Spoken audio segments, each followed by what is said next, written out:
Hello बच्चों, चलिए प्रश्न को देखते हैं। तो दिया गया प्रश्न है कि जिंक को आयरन सल्फेट के विलयन में डालने से क्या होता है, इसकी रासायनिक अभिक्रिया लिखिए। तो हमें बताना है कि अगर हम जिंक को आयरन सल्फेट के विलयन में डाल दिया जाए तो उसमें क्या परिवर्तित होगा।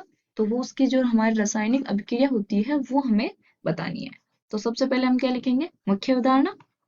मुख्य अवधारणा, तो वो क्या हो जाएगी, सक्रियता श्रेणी के मध्य स्थित धातुओं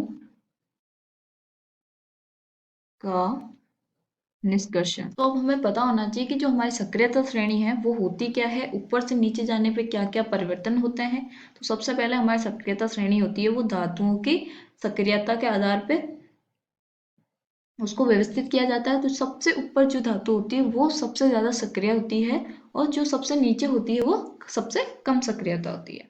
तो हम यहाँ पे लिख सकते हैं कि जो हमारी सक्रियता है, सक्रियता श्रेणी, उसमें ऊपर से नीचे जाने पर इनकी जो क्रियाशीलता है धातुओं की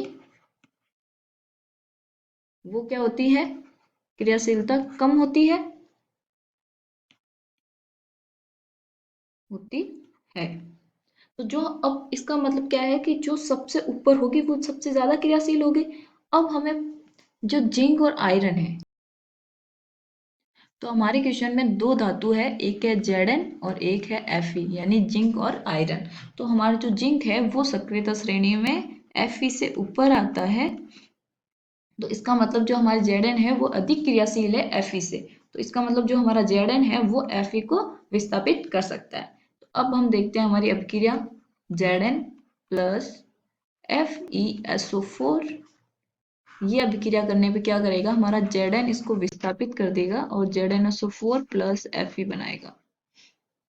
क्यों? क्योंकि ये Zn हमारे पास अधिक क्रियाशील है, वो Fe को विस्थापित कर देगा और ZnSO4 बनाएगा। आशा करती हूँ आपको समझ में आया होगा। धन्यवाद।